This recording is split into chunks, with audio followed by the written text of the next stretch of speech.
stepped from the jolly boat, and as the shallow water seeped into his left boot through the holes, the wooden stump of his right leg sank slowly into the sand. With his one good eye, he surveyed the line of trees about 20 yards away, while his parrot, Peggy, who was perched upon his shoulder, pecked at the cord which held the patch over his other eye. With the hook on his hand, McPhee pushed Peggy away, so she took instead to biting his earring. "Arr," he said after a quick glance over his shoulder at his galleon moored in the harbor. "This be a fine place for the baronet of me treasures." The beginning of Ed Fox's article, Pirate Myths and Their Origins, begins with this short paragraph, which depicts the stereotypical pirate that everyone imagines today.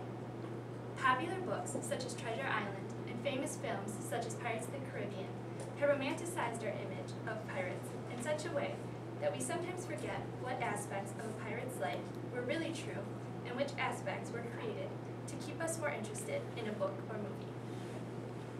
When Treasure Island was released on May 23, 1883, the world's whole view of pirates was transformed. In today's modern world, a pirate is always portrayed as missing some part of their body.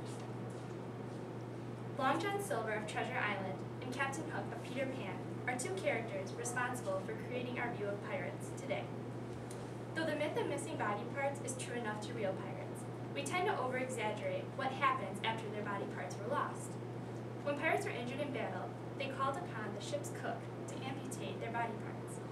Medicines were very scarce during the golden age of piracy, so if an injured body part was not amputated, the result was infection and death to the pirate. If an amputation was successful, a pirate would find materials aboard the ship to use in place of their missing body part. A long piece of wood for a limb and extra ship metal for a hand was common, though it was more common for a pirate to use crutches or to go without their hands. When a person hears the word piracy, the first thing that often pops into their mind is treasure. Buried treasure and treasure maps are the most common theme for books and movies about piracy, though no real maps and treasure have ever been found. We now know today that pirates rarely buried their treasure, and when they did, people knew about it. There are two main reasons that pirates didn't bury their treasure. First, most of the treasure that pirates plundered was goods, like silks, tobaccos, spices, and medicine. If these items were buried, they would be rotted and old by the time they were found.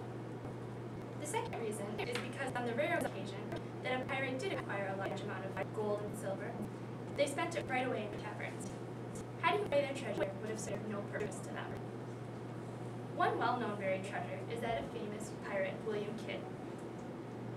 When trying to bargain for his freedom, he gave up the location of his treasure. On the islands of the New York harbor, only a small fraction of the treasure was found.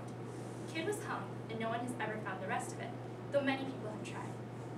Oak Island, off the coast of Nova Scotia, is one of the many places people have searched for Kidd's treasure.